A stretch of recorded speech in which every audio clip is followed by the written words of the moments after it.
جاتے ہیں یا محمد صلی اللہ علیہ وسلم کو شہید کر دیا جاتا ہے تو آیا کیا آپ اپنے مذہب کو چھوڑ دیں گے؟ فرمایا نہیں، وما محمد الا رسول، محمد صلی اللہ علیہ وسلم نہیں ہے مگر اللہ کے رسول۔ صرف ایک ذات ہے، اللہ کی ذات، جس کے اوپر فنا نہیں ہے، جس نے ختم نہیں ہونا۔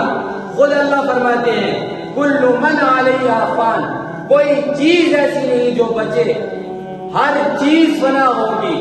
جو جاندار ہے، بے جان ہے، چاہے کسی قسم کا ہے، اس کے اوپر کیا ہے؟ موت آئے گی۔ یہاں تک فرمایا کہ یہ زمین اور آسمان بھی نہیں رہیں گے، ان کے اوپر بھی موت آئے گی۔ یوم نطوی السماء کطی السجل للکتب، اللہ آسمان کو لپیٹ دے گا، آسمان اڑ جائے گا، ختم ہو جائے گا۔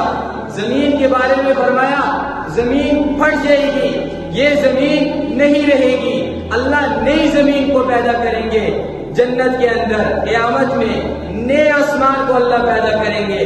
تو فرمایا کہ محمد رسول اللہ نہیں، صرف اللہ کے رسول ہیں، انہوں نے دنیا سے جانا ہے۔ کیوں؟ آگے فرمایا قد خلت من قبلہ الرسل، یہ محمد رسول اللہ کو ہم نے ایک نبی بنا کر نہیں بھیجا، ایک رسول نیا بنا کر نہیں بھیجا، اس سے پہلے بھی کم و بیش 1.25 لاکھ انبیاء ہم نے بھیجے ہیں، ان کے ساتھ بھی معاملہ یہی ہوا کرتا تھا۔ نبی آتے تھے، امت کو دعوت دیتے تھے، اپنا کام مکمل ہو جاتا تھا، اللہ انہیں دنیا سے بلا لیتے تھے۔ فرمایا اسی طریقے سے اے محمد الرسول اللہ، آپ کا دین بھی ہم نے مکمل کر دیا۔ الیوم اکملت لکم دینکم واتممت علیکم نعمتی، اے محمد الرسول اللہ، دین آپ کا ہم نے مکمل کر دیا، آپ کے اوپر جو نعمت ہم نے کرنی تھی وہ مکمل کر دی۔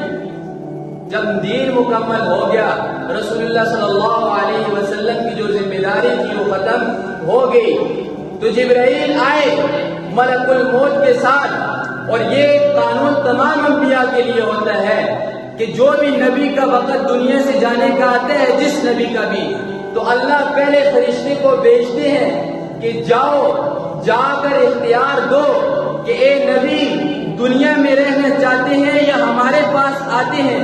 وہی معاملہ رسول اللہ صلی اللہ علیہ وسلم کے ساتھ بھی پیش آیا کہ اے پیارے، اے محبوب ہمارے، کیا آپ دنیا میں رہنا چاہتے ہیں یا ہمارے پاس آنا چاہتے ہیں؟ تو رسول اللہ صلی اللہ علیہ وسلم نے فرمایا اللہم اجعلنی رفیق الاعلی، کہ اے اللہ میں تو اچھے ساتھیوں کے پاس آنا چاہتا ہوں، میں تو اوپر آنا چاہتا ہوں، اللہ کی ملاقات کا شوق رکھنا چاہتا ہوں۔ حالانکہ اگر رسول اللہ صلی اللہ علیہ وسلم چاہتے تو اللہ انہیں دنیا کے اندر چھوڑ دے، لیکن رسول اللہ صلی اللہ علیہ وسلم کی ذمہ داری جو کام تھا وہ پورا ہو گیا، تو رسول اللہ صلی اللہ علیہ وسلم کو دنیا سے لے جایا گیا۔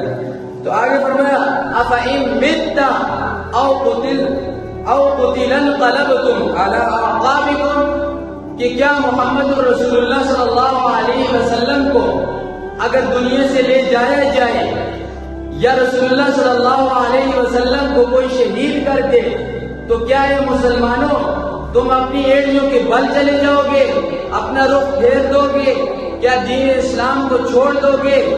آپ نے محمد الرسول اللہ پر ایمان لایا، کس وجہ سے لایا؟ اللہ کے حکم سے لایا۔